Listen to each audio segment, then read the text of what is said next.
en forma acabada y fehaciente. Todos teníamos la misma fuente, esto es que prácticamente todos decíamos lo mismo. Cuando publicamos la foto del hundimiento del Belgrano, tuvimos que convenir con los militares argentinos. No lo podíamos dar, tuvimos que aceptar, no lo podíamos única, como una foto única en la tapa, porque para los militares esto era la aceptación de una derrota.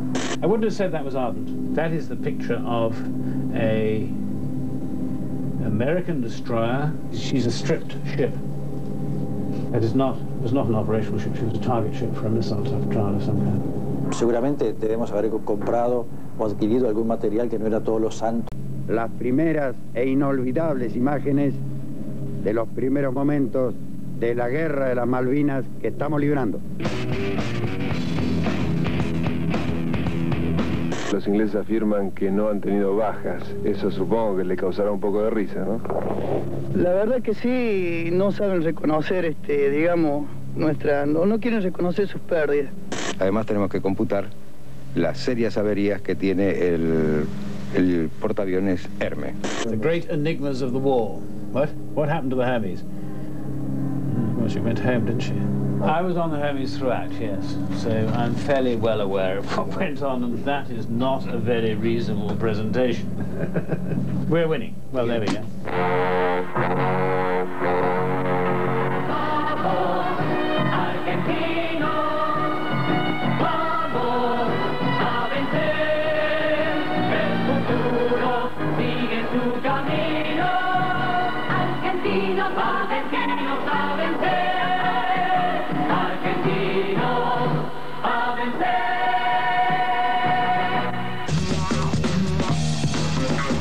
Qué impresión, ¿no? Vamos argentinos, vamos a vencer, patada en el estómago. Así es. La soberanía no está en discusión en este programa. El objetivo de este programa es hablar del porqué de la guerra de Malvinas. Histórica y geográficamente, las Malvinas son argentinas.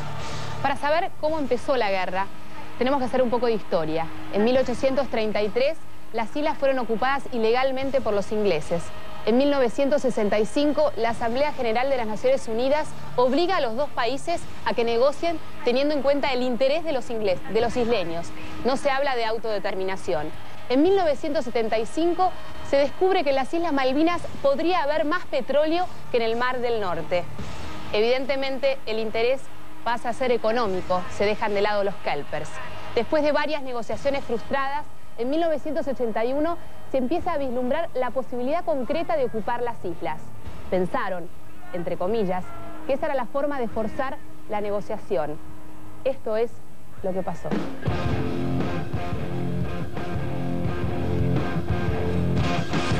Estamos haciendo un especial sobre las Malvinas en Zoo. Estamos situados en el año 1982 y vamos a ver cuál fue el verdadero objetivo de la Junta Militar. Si fue defender la patria, la soberanía o eternizarse en el poder. La segunda parte del informe.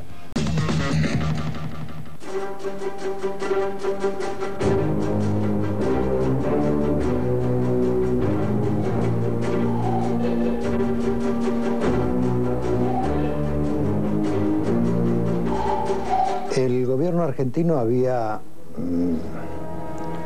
decidido, tan pronto asumió el general Galtieri, intentar un proceso negociador con Gran Bretaña que durara todo 1982. Por si ese proceso fracasaba, dispuso estudiar preventivamente una eventual operación militar de recuperación de Malvinas. Era una de las hipótesis de conflicto que existe, para la cual se organizaba en particular la Armada. Había planes que databan de la época del segundo gobierno de Perón. Que se actualizaban cada tanto. Y esto es lo que hace Anaya. Yo a lo largo de mi carrera militar he hecho no menos de 4 o 5 ejercitaciones de recuperación de Malvinas. Desde el 76 en adelante, lo que hicieron, y hasta que se fueron en el 84, lo que hicieron los militares en la Argentina, no encontraban aquella causa que los legitimara ante la gente. No pudieron tener la guerra de Chile, no se privaron del otro disparate. Tuvimos la guerra de Malvinas. Me parece perfecto, pero no sé las consecuencias que va a tener esto. En ninguna forma hubo una especulación política para volcar apoyo o conseguir apoyo en función de la cuestión Malvinas para el funcionamiento o la subsistencia del proceso. Que la verdad que el ejército ha cumplido con lo de ellos. Hay papeles inclusive de la Junta Militar en la época que decía que a partir de una acción que cohesionara a la sociedad argentina, una acción que en este caso fue la Guerra de Malvinas, se podía construir consenso para una nueva fuerza política que iba a heredar el legado de la dictadura. El 30 de marzo de 1982, 3 días antes de la recuperación de las islas, la CGT convocó a un paro general. El gobierno reprimió violentamente la movilización gremial y la tensión social se volvió preocupante para los militares. La situación que tuvo la Junta Militar en el año 82 no se había producido nunca. Cuando los países tienen problemas domésticos, se vuelven aventureros en sus políticas exteriores. En los primeros días de marzo, yo recibí una suerte de avance por parte del general Galtieri. El gobierno argentino se vio frente a la situación de un gobierno británico que anunciaba que no iba a negociar nunca más la soberanía, que iba a reforzar las islas y que iba a respaldar para siempre la autodeterminación de los isleños. We were full of anger. They're our people. They're the Queen's Islands. They're our territory. And we thought the days had gone when anyone belonging to United Nations attempted to take someone else's territory by conquest. Los contactos que teníamos con el Foreign Office teníamos toda la sensación de que esta era una situación muy seria, no había bases mínimas para un entendimiento sobre cómo reflotar este tema diplomáticamente. So what else could we do but go to war? If we had not, we'd have simply left the people of the Falkland Islands in the hands of Argentina. We were not prepared to do that. The British people knew that that was not right. They were our responsibility. So they supported us and backed us. El gobierno británico se endurece en su posición negociadora con relación a Malvinas cuando tiene una evidencia fuerte de que puede haber ahí una gran riqueza. En una reunión de comité militar a la cual fui llamado, el canciller dijera que si se quería obrar por sorpresa y con el menor derramamiento de sangre posible y todo, había que decidir la ocupación de Malvinas ya.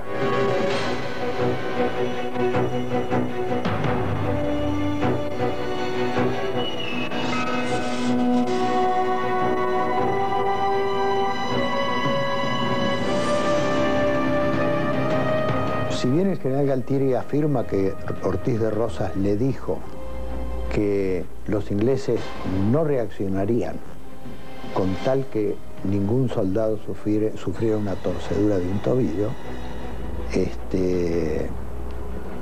Ortiz de Rosas manifiesta que nunca dijo eso. Antes de irse a su nuevo destino en Londres, Ortiz de Rosas tuvo un almuerzo a solas con Galtieri, como tienen los embajadores para despedirse del presidente. Ahí dicen, Ortiz de Rosas lo niegan, que Galtieri le preguntó y él le dijo así, los americanos nos van a hacer de tapón. ¿Y por qué invadió las islas entonces? Porque fue el instrumento para forzar la negociación. Costa Méndez le dijo a la Junta que una forma de forzar la entrega a la soberanía era la invasión. Yo entiendo que sí.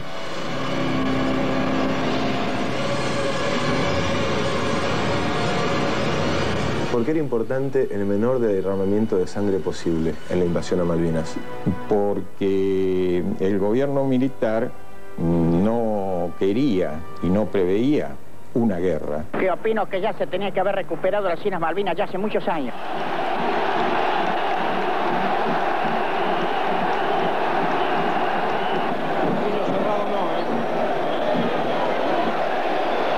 ¿Está contento con esto? Estoy sumamente contento como ex soldado del Regimiento 14 de Infantería. ¡Viva la patria! Es un día glorioso para nosotros. ¡Viva la Argentina! Nuestra población mostró cierta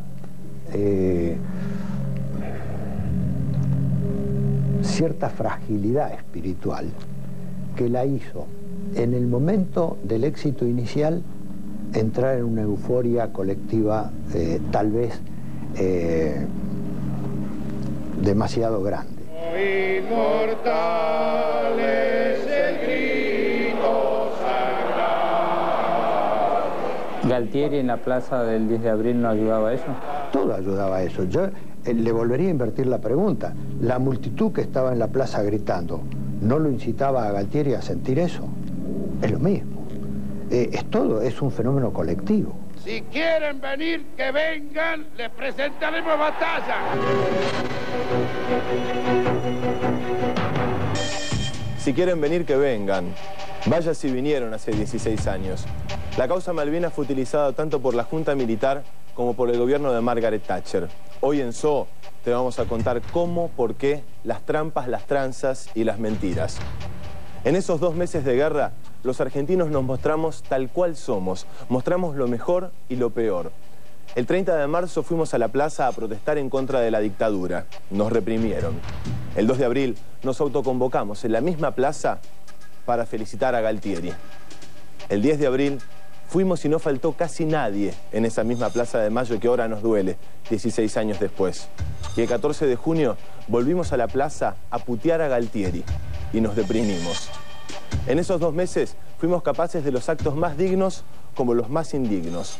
Soldados y oficiales, colimbas que no estaban entrenados básicamente para ir a la guerra combatiendo como héroes, mientras otros oficiales estaban brindando con champagne en cabañas con calefacción. El famoso "lo atamos con alambre" argentino fue elogiado por oficiales británicos después de la guerra, teniendo en cuenta los recursos que tuvieron los chicos argentinos que fueron a combatir. Nos vendieron chicha por limonada. Creíamos que estábamos ganando una guerra, necesitábamos creerlo. Y después pagamos esto con sobreprecio. Los argentinos pensábamos que éramos parte de un gran país. Y en esos 2 meses nos dimos cuenta que éramos parte de un país subdesarrollado. Nuestro ego no conoce límites. Pensamos que Estados Unidos, socio natural de Inglaterra, se iba a jugar por nosotros. Pero también fuimos capaces de muestras solidarias. Un ejemplo de eso son las 24 horas por Malvinas y lo que pasaba en la rural con los voluntarios empaquetando las encomiendas para los soldados de Malvinas.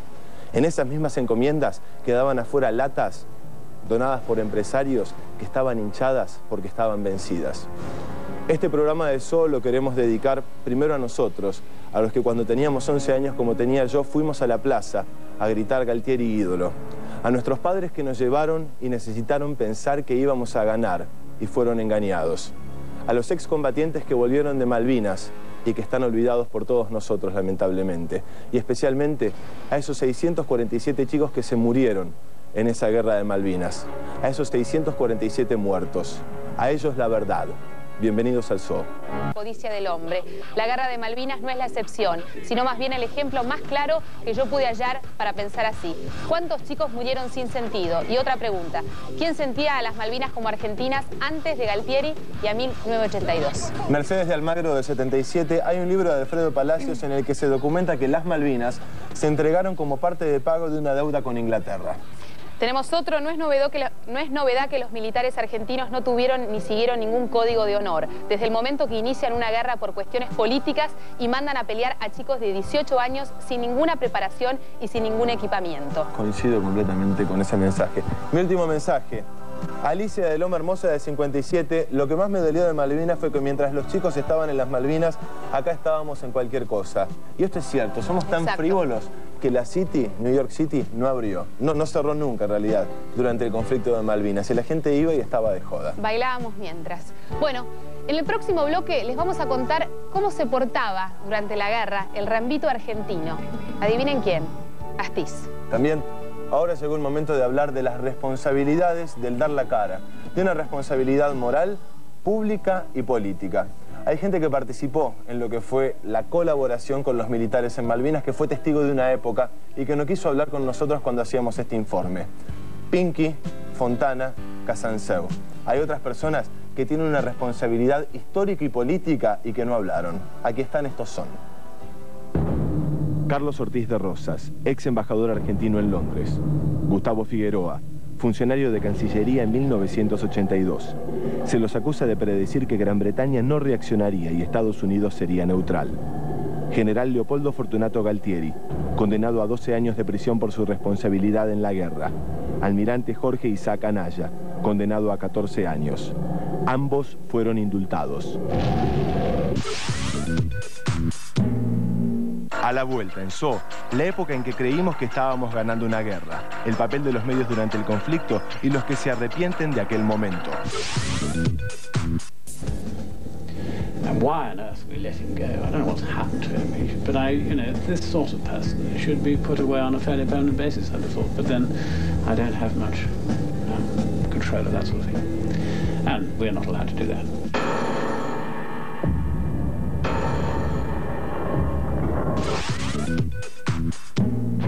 Lo decía Woodward, este tipo de gente como Astiz debería ser eliminada para siempre. Qué lástima que no lo hicieron. Uno de los grandes inventos de la guerra era el grupo Lagartos, que era un grupo de élite que supuestamente estaba defendiendo las Georgias. Cuando llegan los ingleses, Astiz y su grupo, luego condenado por sus compañeros militares, las entregaron sin ningún tipo de resistencia. Esto confirma lo que declaró hace poco tiempo Astiz, que solo sirve él para hacer callar a políticos, a periodistas, o para infiltrarse en las madres de la Plaza de Mayo, o para matar monjas o a chicas. Una vergüenza. Qué cobarde. Bueno, ahora vamos a ver cómo nos siguieron mintiendo durante la guerra. El hundimiento del buque General Belgrano nos despertó a todos de un gran sueño. Estábamos perdiendo drásticamente la guerra y nosotros ni nos enterábamos. Mientras tanto, se hacían colectas para juntar comida y dinero para nuestros soldados. Ese dinero nunca llegó. Ahora, el 14 de junio, nos dijeron que nos habíamos rendido. ¿Cómo podía ser si estábamos ganando? Vamos, argentinos, vamos a vencer. El futuro sigue su camino. Argentinos, argentinos a vencer. Argentinos a vencer. En el momento yo estaba totalmente de acuerdo con la guerra, quería recuperarlas. Para mí Galtieri era un ídolo. Y ahí fue cuando fue la primera y única vez que me sentí estafado por el poder. Llama a la patria, llama a la patria.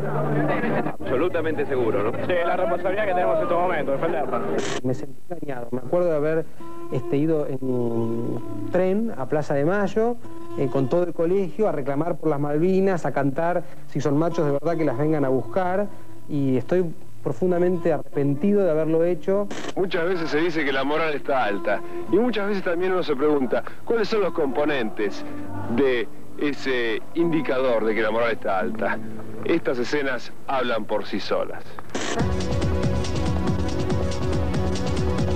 Unidos por un sentimiento casi desconocido, los argentinos comenzaron a organizar todo tipo de eventos para reunir dinero y acumular provisiones para los soldaditos de Malvinas. There were certainly signs that many of the Argentinian troops were very underfed and not properly rationed. ¿Sufre mucho frío, por ejemplo? Sí, un poco. Yo soy el responsable de las dos cosas. Así que si pasan frío o pasan hambre, ya saben quién es el culpable. Yo les puedo asegurar que no pasan frío porque tienen muchísimo abrigo y van a volver con algunos kilos de más porque comen mejor que en casa.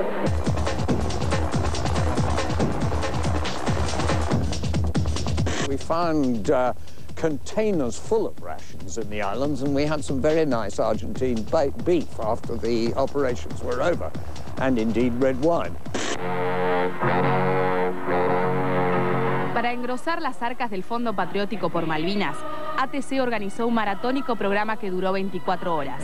Todos los famosos acudieron a aportar lo suyo, y de lo recaudado nunca se supo nada.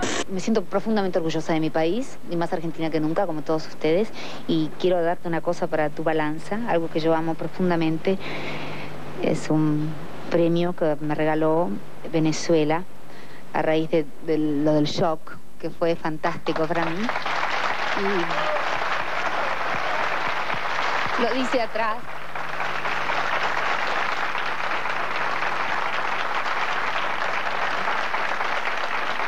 ¿Qué dice la inscripción? Dice shock de gracias, Venezuela 71. Todos estábamos haciendo algo que no queríamos hacer. No confiábamos en que ese dinero iba a llegar. Me habían llamado para que fuera a repartir flores en Figueroa Alcorta, flores a la gente que llevaba cosas para los soldados. Yo no estaba ahí apoyando la guerra, estaba simplemente siendo un conductor, el móvil de lo que me había pedido la gente que haga. Fui en contra de mi voluntad. Esto quiere decir que fui por mi miedo. Hay cosas que no repetiríamos. Y eso me parece que eso debe ser, digamos, la enseñanza. Nadie le puede contar nada ya. Usted lo ha visto y lo ha oído. Le hemos propuesto a usted el primer parte de guerra. Habrá más, seguramente, todos los necesarios hasta que la guerra termine como va a terminar, triunfante.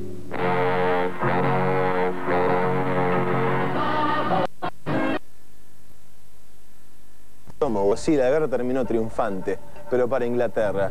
Si alguien conoce al militar que apareció en este informe diciendo que los chicos comían mejor en Malvinas que en casa, 535-2020-2222, nos interesaría saber el nombre de ese señor para entrevistarlo, a ver dónde anda, qué hizo y hablar de su responsabilidad en ese momento.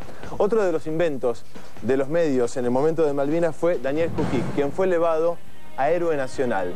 Se dijo que Jukic, en un supuesto ataque al portaaviones Hermes, al ver que no podía regresar a su portaaviones argentinos, el avión estaba averiado, cual kamikaze se mandó encima del avión británico.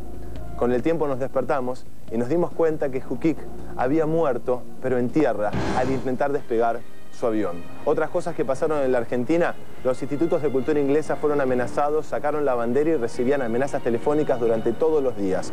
Se prohibió la música inglesa en las radios nacionales y paradójicamente 16 años después, el 2 de abril, los Rolling Stones tocan en River. Volvemos a 1998, las frases de la semana lo dijeron sin ponerse colorado. Argentina ganará la guerra. Puede ser. Lástima que la guerra fue contra los ingleses y no contra Júpiter. Hola. Tenemos mensajes en el 535-2020-2222. Osvaldo de San Cristóbal, de 42. Si los militares fueron a entregar la vida por la patria, ¿por qué no lo hicieron en Malvinas? Esto se lo pregunté a Menéndez, lo vas a tener en este especial de Malvinas.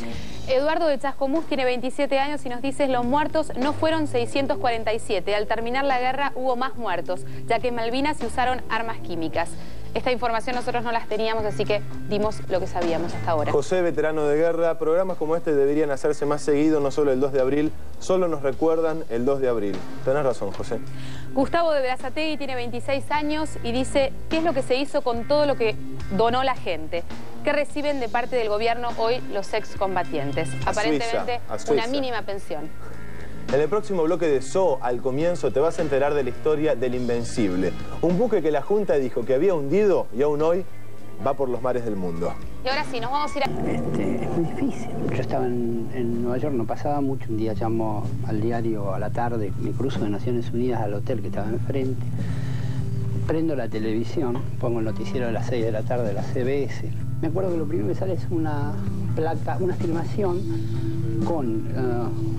de la BBC, del Invencible.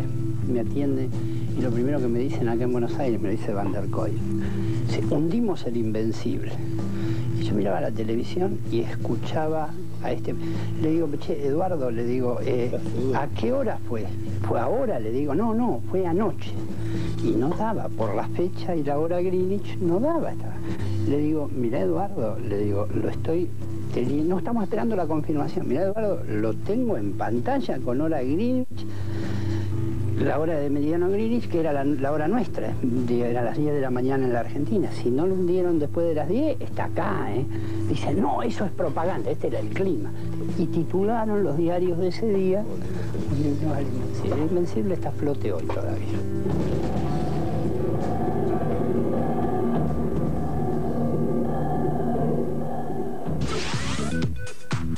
¿Cuántas mentiras nos hicieron creer que éramos invencibles? Por favor. Tenemos un mensaje. El militar que dijo ser responsable del frío y los alimentos se llama Núñez de apellido y en esa época era comandante general de Intendencia. Bueno, vamos a hablar de la guerra política. Cuando pensamos o tenemos que elaborar qué es lo que pasó, no podemos dejar de mencionar al secretario de Estado norteamericano Alexander Haig, que se nos presentó como un mediador y nosotros lo aceptamos, pensando de su supuesta neutralidad, que nunca existió. Thatcher, por otro lado, le encontró una conveniencia política al conflicto de las Malvinas. Nosotros la subestimamos, pensando que ella nunca entraría en guerra. Costa Méndez, por otra parte, Decía, ocupen las islas, es conveniente. ¿Con qué propósito? ¿Con qué ambición? ¿O acaso la guerra sucia había quedado atrás y este conflicto los reivindicaría?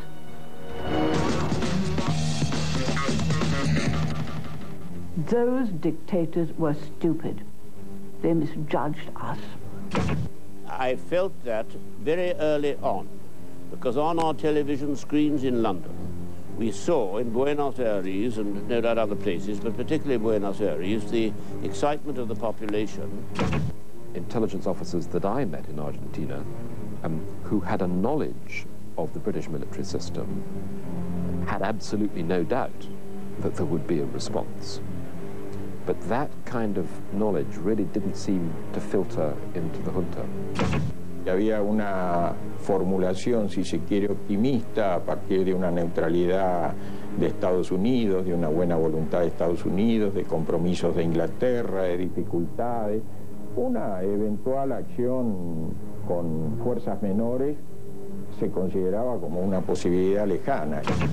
And it would have been very difficult for the leaders of Argentina in those circumstances to have negotiated a settlement because the people were so enthusiastic for what they had done. It's a very difficult situation for the United States because we're friends with both of the countries engaged in this dispute. En un principio la administración Reagan jugó a dos puntas. Por un lado, la búsqueda de una solución pacífica vía el secretario de Estado Alexander Haig. Por otro, el apoyo inmediato a Gran Bretaña gracias al trabajo del secretario de Defensa, Caspar Weinberger. Would like to help in doing is have a peaceful resolution of this with no forceful action or no bloodshed. What kind of help did they receive from America? Well, they received all the help they asked for. They asked for ammunition, supplies, communications equipment, logistical support, protection for their merchant fleet. They wanted the use of Ascension Island, and we were able to respond to that. ¿Hubo algún tipo de interna entre Haig y Weinberger? Hubo bastantes internas entonces. I was very dubious that this effort would succeed, and I even said so to my wife at the time. I said this would be a very fatal failure on my part in terms of the infighting that was going on in my own administration. Haig era en ese momento un aspirante no confeso a la candidatura republicana para la Casa Blanca. I told him, and I also told him that have no doubts that Britain will fight, and have no doubts that the United States will join Britain because we simply have to, given our historic relationships, and have no doubts that they will prevail. Cuando a Haig aquí le preguntaron si los Estados Unidos estaban ayudando a Gran Bretaña y entregándole armamento, munición, combustible, información y demás, Haig dijo que no. I said, but we will not engage in anything over and above what we have always done. If there had been a formal British request for a carrier, why obviously it would have been very seriously considered. Caspar Weinberger veía desde el Pentágono, el secretario de Defensa, y para él la única respuesta posible era la que finalmente se dio. I think the most important factor was the long-standing alliance that the United States and Great Britain had had. Los errores de cálculo de la Junta quedaron rápidamente en evidencia, y del otro lado del Atlántico la primera ministra británica Margaret Thatcher no iba a dejar pasar la posibilidad de hacérselo pagar. If it hadn't been for Mrs. Thatcher, it would not have happened. I think this is a very interesting situation in which one person's resolve made all the difference. They wanted us to negotiate. You can't negotiate away an invasion. You can't negotiate away that the freedom of your people has been taken. She said in talking to her military advisors, the possibility of defeat simply does not exist. Haig estuvo acá en dos oportunidades, intentó una gestión de buenos oficios, en realidad una mediación, y se encontraba con la soberbia de los argentinos. It was a government in which no one could say yes, and everyone could exercise a veto. Faced with that intransigence by the Argentine people, the Argentine government, then we had no alternative but to use force. Appeasement is wrong. It only encourages dictators. Dictators have to be beaten. Mientras Hay iba y volvía entre Londres y Buenos Aires tratando de lograr un acuerdo pacífico, la Thatcher ordenó la partida de la flota hacia el Atlántico Sur. In fact, you may be more constrained in this period than you were in normal peacetime, because you're specifically trying to avoid a war starting at the wrong time, in the wrong place, with the wrong people. Gran Bretaña no tenía información de inteligencia sobre Argentina, ¿no? No tenía la mejor. La satelital y demás se la proporcionó inmediatamente Estados Unidos. Incluso redireccionaron satélites para cubrir la zona. How close are the American and UK intelligence services communities? Like that. The American CIA station chief in London sits on the Joint Intelligence Committee in London when it meets. I mean, this is quite astonishing. The United States and the British intelligence shared their knowledge, as they always have done, ever since the Second World War. For years. There's nothing new about that. It was happening all the time. There was a Lieutenant Colonel, U.S. Air Force, in charge of Wide Awake, their airstrip there.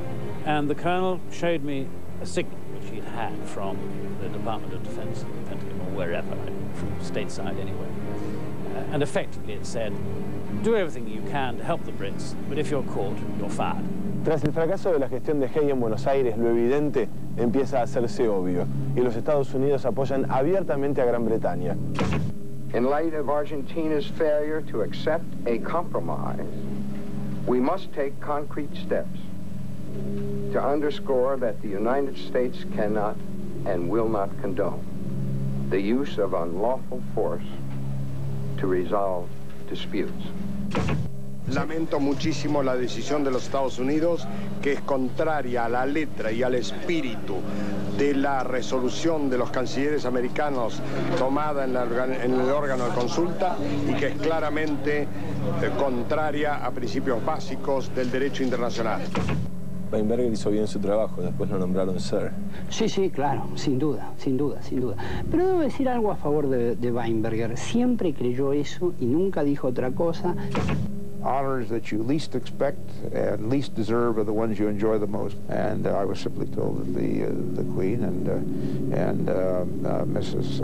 Thatcher wanted to honor someone who had been helpful.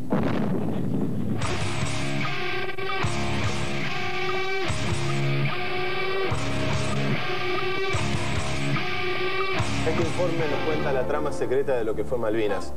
A fines de 1997, cuando estábamos terminando la primera temporada de SOS, se me acerca Diego Carro, que es uno de los 3 productores de primera línea que tenemos en este programa, y me dice, hagamos un especial sobre Malvinas para el 2 de abril. Tenemos posibilidad de llegar a Hay, a Weinberger, a Woodward.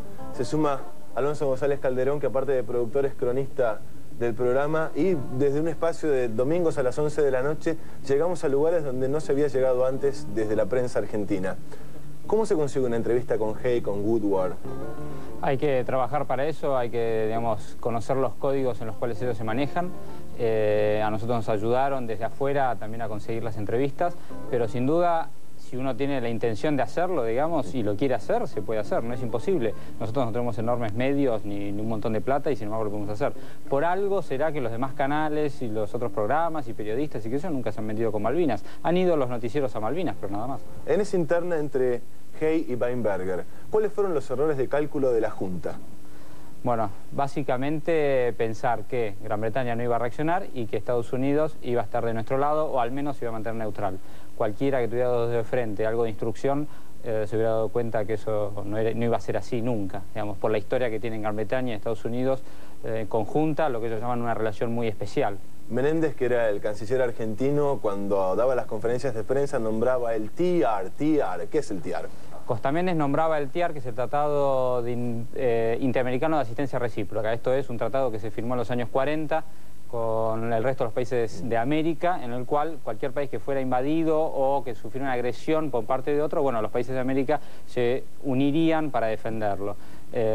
Los argentinos pensaron que, en realidad la dictadura argentina pensó que el TIAR iba a ser más importante que la OTAN, que la Organización del Tratado del Atlántico Norte, y que iba a pesar más. bueno, los ingleses y, perdón, los americanos no son tontos y obviamente hizo empezar más la OTAN, su alianza estratégica con Inglaterra, que el Tratado Interamericano de Keltier. La última bien cortita, ¿alguna anécdota de Haig con sus reuniones con Galtieri?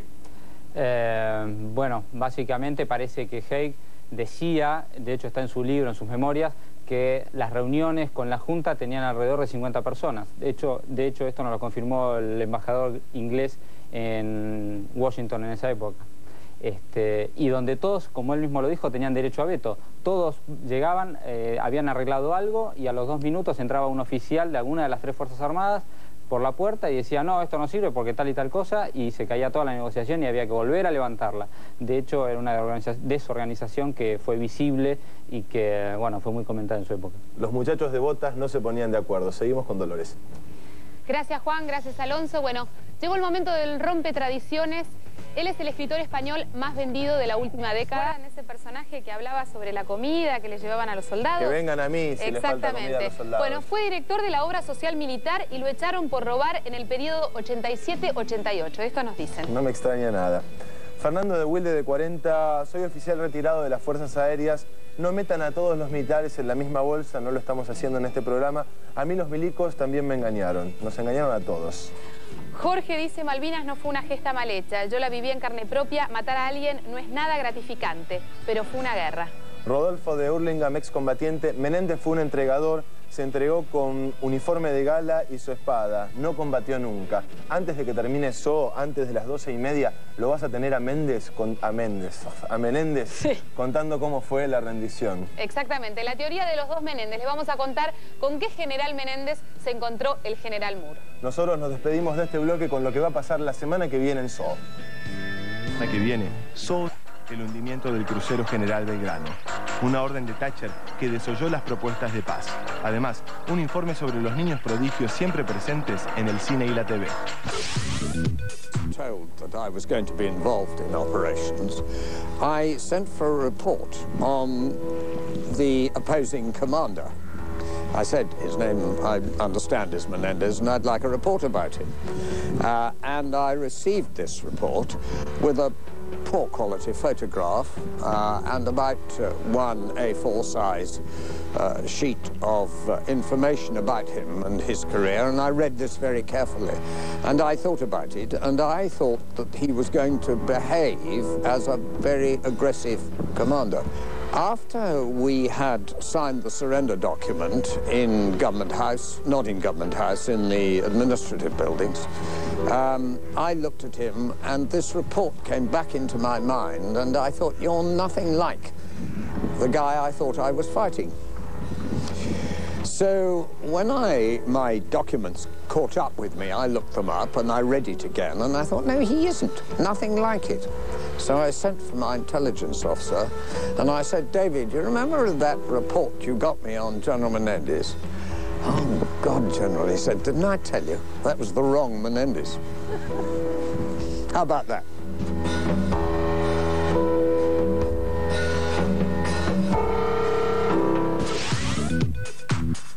Aquí se confirma la teoría de los dos Menéndez, dos demonios. El gobernador militar en ese momento de Malvinas era Mario Benjamín Menéndez. Los informes de inteligencia que llegaron a Inglaterra eran de Luciano Benjamín Menéndez, que era un hombre muchísimo más aguerrido. Si hubo un hecho que definió la guerra de Malvinas para el lado británico y que intentó ser ocultado por los militares argentinos, fue el hundimiento de Belgrano. En estos 16 años de historia, desde 1982 al 98, la Marina mantuvo que el Belgrano estaba con proa hacia el continente y lejos de la zona de combate, es decir, que el ataque al Belgrano fue injustificado. La Marina Argentina en este informe de SOO va a afirmar lo contrario, el hundimiento del Belgrano.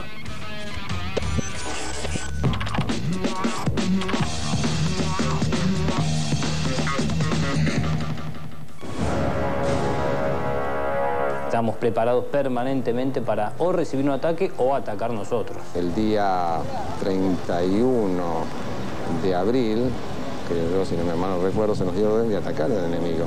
Toda la noche anterior estuvimos ahí, al pie del cañón y todo el mundo alerta, esperando o teniendo que atacar. The commander of the Conqueror has said that it was in her sights 36 hours earlier. Nos hubiera gustado entrar en combate, pero el enemigo no apareció. Cuando apareció estaba oculto y no lo vimos. When a ship is going home, why sink it then, when you had the opportunity to sink it very much earlier? We didn't know they were definitely going home, nor, I believe, was Belgrano definitely going home. She was going to a waiting position. En ese momento nosotros volvíamos de tener proa hacia el enemigo, pero no quiere decir que a la media hora volviéramos a retomar el rumbo. Ships do change direction. That one had zigzagged quite a bit. But you cannot ignore the intelligence. You have their big cruisers and you expected an aircraft carrier, soon to be within range of your fleet. Tras el fracaso de la mediación del secretario de Estado norteamericano Alexander Haig, el comienzo de las acciones bélicas era inminente. El presidente peruano elaboró otra propuesta de paz en un último intento por evitar lo inevitable. She had learnt in the meantime of the Peruvian peace proposals, incidentally backed by the Americans. She knew of the Peruvian peace proposals. She didn't care at all about the Falkland Islands as such. What she cared about for her own political problems at home. ¿El general Belgrano era realmente una amenaza, como después dijeron los ingleses cuando justificaron el ataque? ¿Era realmente así? Todo buque en el medio del mar es una amenaza, como buque de guerra. If you own an aircraft carrier, that it is a sinkable airfield. And once it's sunk, not only have you lost your airfield, you've lost your air force, and you've lost the war. And had we not, and we lost either Invincible or Hermes or both, we should have been culpable, very heavily culpable. This was a prime minister who had been lower in the opinion polls than any prime minister up to that time. And, you know, a diversionary war is something that re-establishes a politician in difficulty. Your aircraft carrier, what instructions did I have? Sink her. Yeah. Absolutely. She had, what, anywhere we could find her, but not inside the 12-mile limit.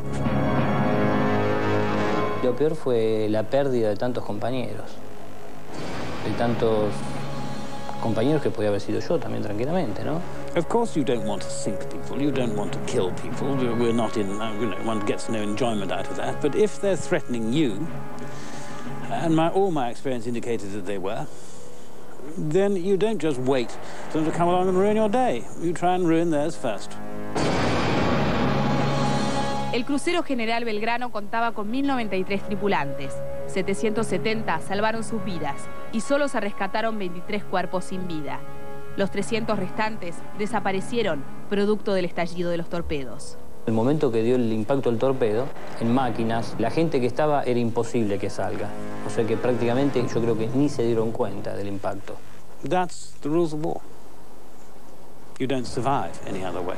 Ver el buque que se hunde por medio de una puertita de la balsa y vos lo ves y ves que se hunde y te da la ganas de decir, en ese momento se está hundiendo mi casa.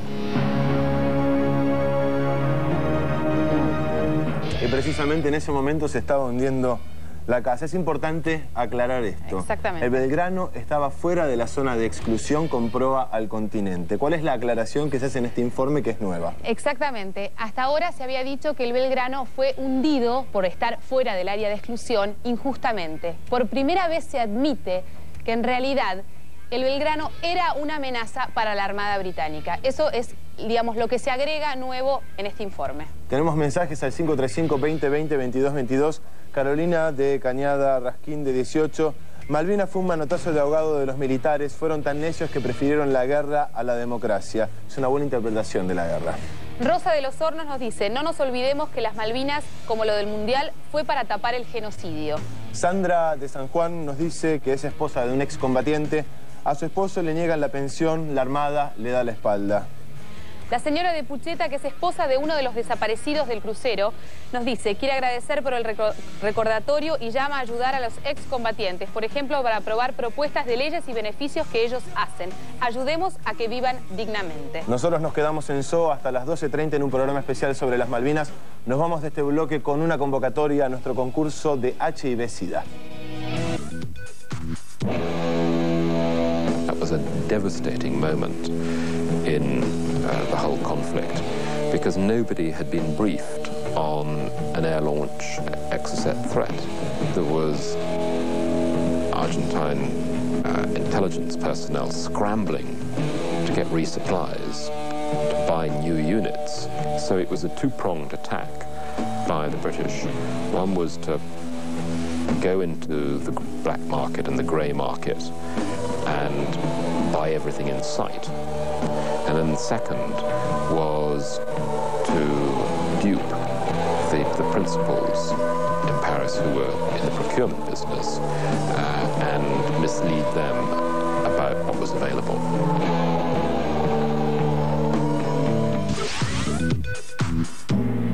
La pregunta es, se acabaron tarde de comprar los misiles Exocet. Esto lo que hace es corroborar la teoría de que no esperaban una guerra, que para los milicos argentinos era una ocupación política y se les vinieron los ingleses encima, ¿no?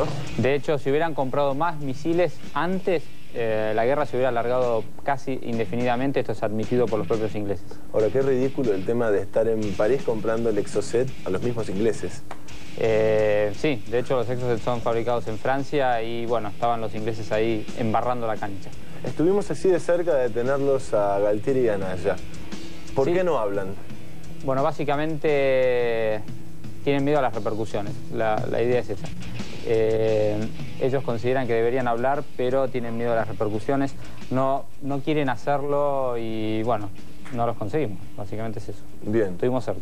Tienen una responsabilidad moral e histórica de hablar. Tienen una responsabilidad y no, digamos, han tenido la responsabilidad de Galtieri, por ejemplo, de embarcarse en Malvinas o de ser presidente de la Nación. Anaya de haber sido tal vez el ideólogo del tema, no está súper confirmado. Y sin embargo no toman la responsabilidad actual de explicar por qué y qué es lo que hicieron. Sí hay que dejar claro que hay, digamos, dos personas que han hablado con nosotros, de hecho están en los informes, el almirante Busser, que tal vez se ha hecho cargo de algunas cosas por las cuales él no tendría que haberse hecho cargo, lo mismo Menéndez. Más allá de que uno coincida con ellos o no, han hablado y ellos sienten un deber moral de contar qué es lo que hicieron y qué es lo que dejaron de hacer, y en realidad está bastante bien. Gracias, Alonso. Es el momento entonces de presentar el informe de SOA de la semana sobre la Guerra de Malvinas.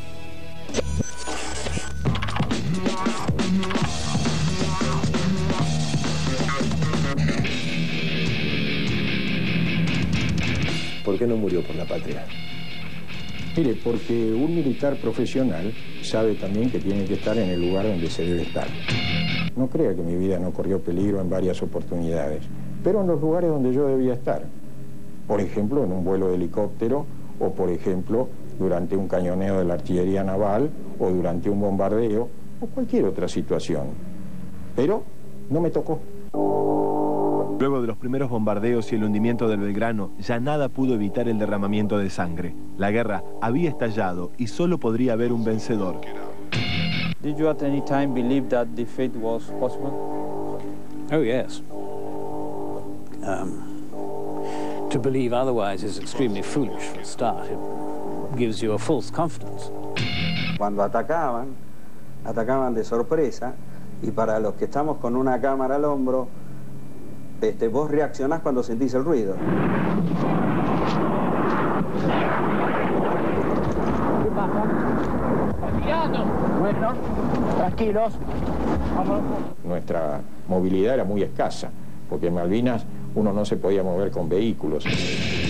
Había fusiles que no funcionaban, se trababan, munición que no salía. Se pidió más movilidad, formalmente helicópteros, pero finalmente no pasaron. The Argentine army was a conscript army and the British forces were all regulars. El porcentaje de conscriptos era del orden de un 75%. Los soldados, chicos de 18 años, con mucho miedo al principio, empezaron a tomarse confianza ellos mismos y empezaron a tomar conciencia de dónde estaban. Era muy valeroso. Realmente a mí me asombraba ver a los chicos que eran muy valerosos porque tenían un mes de instrucción algunos y otros ni siquiera eso. Si usted piensa que hay unidades de esas que se distinguieron en combate y de las cuales los ingleses hablaron con admiración, se tiene que poner a pensar que la instrucción estaba bien hecha. I have to say that they were jolly brave. I think they were ill-advised and badly managed. Hubo casos de desnutrición, que había problemas de logística y que algunos de esos problemas de logística, como era el abastecimiento, la posibilidad de abastecer a esos regimientos era muy difícil y por lo tanto se hicieron sentir en la condición general de la tropa, de acuerdo.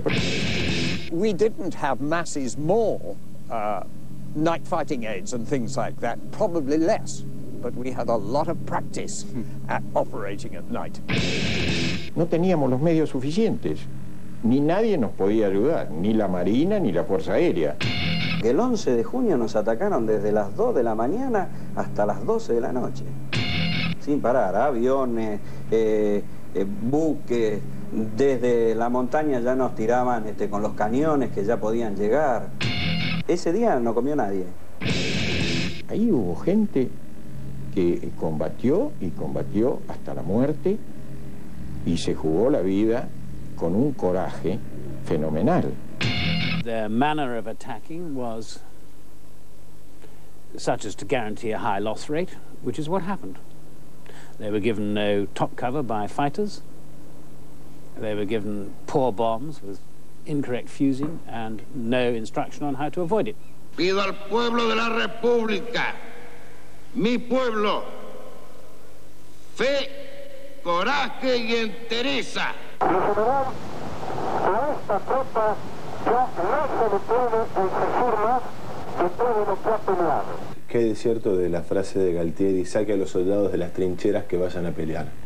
No es justa, porque en lugar de trincheras no teníamos, habló de pozos de zorro, pero es cierto que él quería que se contraatacara y ahí fue cuando yo le dije, creo que no me entendió, la situación es esta. No hemos podido mantener las alturas, no tenemos espacio, no tenemos medios, no contamos con los apoyos que corresponden y creo, mi general, que tenemos que asumir una gran responsabilidad para con soldados que van a seguir combatiendo un combate sin posibilidades por el término de pocas horas más y que va a costar muchas vidas.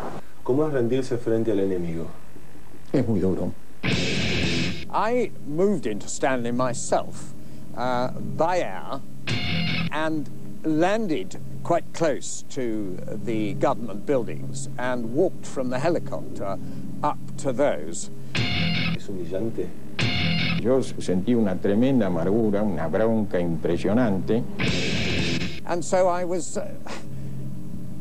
concerned that I wasn't going to make some mistake which would make General Menendez say, I can't accept that. And furthermore, since I was surrounded by 10,000 armed Argentinians, I'm taking you a hostage. You know, you just don't know what's going to happen. Sabía que habíamos resistido un montón de días con poco. Sabía que estaba haciendo lo que debía hacer. I prepared a document as a first effort, or rather my staff did, and sent that back to London. From London, we were told that the document should contain the words unconditionally surrender. En ese momento yo tuve una frase con Moore porque me apareció con el acta que decía rendición incondicional y yo le dije no, los argentinos no se rinden incondicionalmente. I could see no purpose in the word unconditionally, which might well be taken by Argentinian commanders as belittling. Le dije a Moore, si esta palabra no la tachamos, los argentinos no se van a rendir. No sé cómo, general, pero vamos a seguir peleando. When I said I've received the documents, I'm just off into Stanley. I note that the word unconditionally is in the document. If General Menendez jibs at that word, I shall cross it out. He did jib, and I crossed it out. El combate de Puerto Argentino ha finalizado.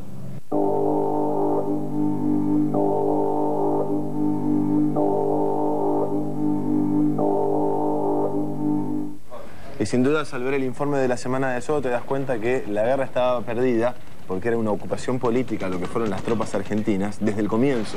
No se esperaban una retaguardia de los británicos como fue. Y Menéndez no tenía con qué contrarrestar.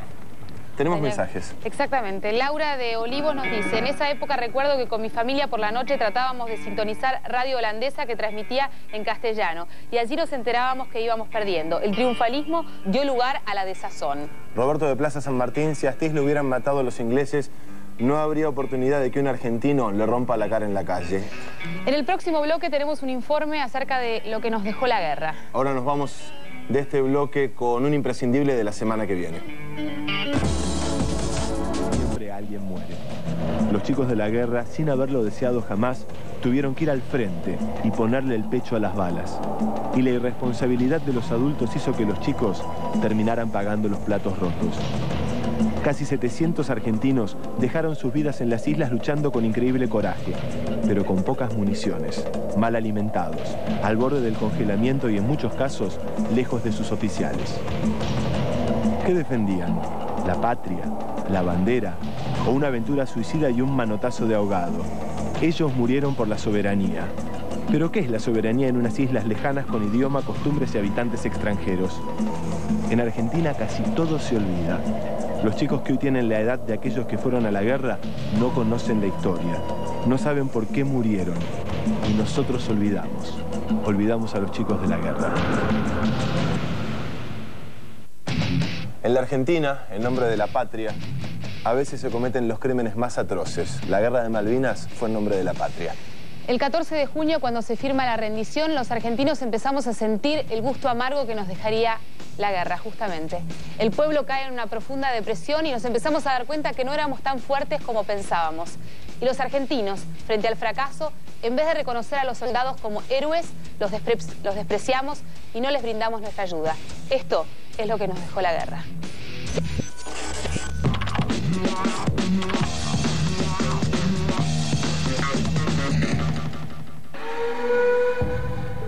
Aquel otoño de 1982, la esquizofrenia de los argentinos fue tal que en 2 meses y medio salimos a la calle. Primero a protestar contra la dictadura, luego a vitorear a Galtieri y por último a lamentar la derrota y pedir explicaciones. ¡Que se vaya, que se vaya, que se vaya! Creo que la Argentina tiene un cierto grado de inmadurez colectiva que hace que la determinación del error sería utilizado, no para corregirlo y para mejorar y para no cometerlo en momentos futuros, sino para destruir algún prestigio, alguna imagen o cosas así. ¿Es por eso que Galtieri, Anaya, Lamidosa no dan entrevistas? No sé, pero puede ser.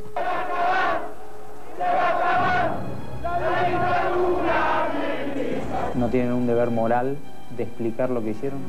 Yo pienso que sí, y estoy seguro que lo sienten así, me lo han dicho. Tal vez sienten que no ha llegado el momento. ¿Es difícil ser ministro de Relaciones Exteriores de un presidente que dice vamos a recuperar las Malvinas antes del 2000? No, no es nada difícil. Esa no es una estimación matemática. Es una expresión de deseos, el presidente lo ha presentado en esos términos. Nadie hizo tanto por Malvinas como este gobierno. Well, does colonialism exist at the beginning of the 21st century? I think not. I think it was something of the past. Went on for a number of centuries, but the British Empire came to an end a long time ago. El reclamo argentino se basa en una presencia en el siglo pasado que la historiografía británica y los políticos británicos y por supuesto los isleños no aceptan.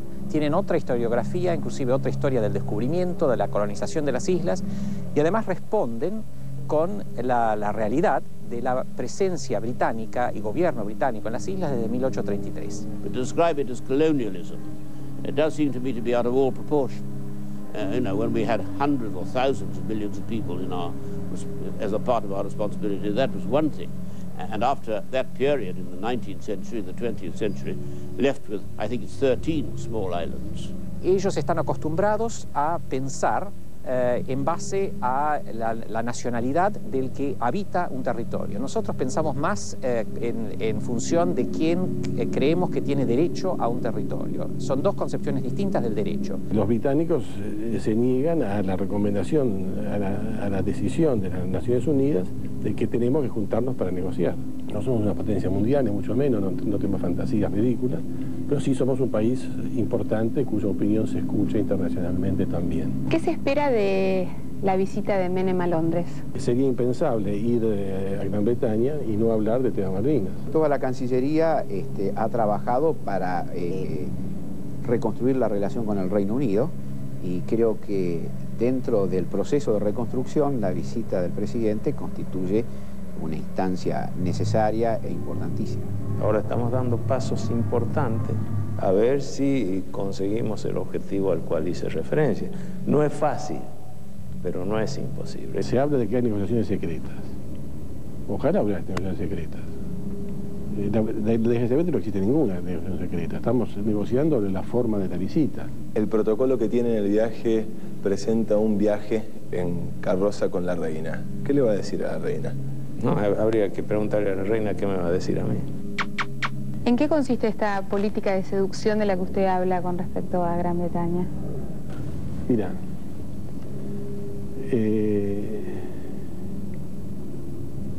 los británicos consideran, particularmente después del año 82, de que no van a tomar ninguna medida en estos temas contra la opinión de los isleños. Por ahí necesitamos 100 años de política de seducción. Y bueno, cuando perdimos la calma, hicimos algo que nos hizo retroceder décadas. Gracias por los minutos que nos estamos robando. Este programa de Zoo se lo queremos dedicar a los que volvieron y a los que no volvieron, a los sobrevivientes respeto y a los muertos la verdad. Un último mensaje que creo que es importante. Victoria tiene 16 años y nos dice: tengo bronca e impotencia. Los responsables, Galtieri y compañía, ¿qué sienten? No había nacido cuando fue lo de Malvinas. Parece que sirvió este programa. Gracias a la producción de Zoo, que no durmió esta semana por hacer este programa. Nos vemos la semana que viene. A Carro, a Alonso, a Chau. García, Gracias. a Rafa, a Collazo, a Paula. A todos muchas gracias.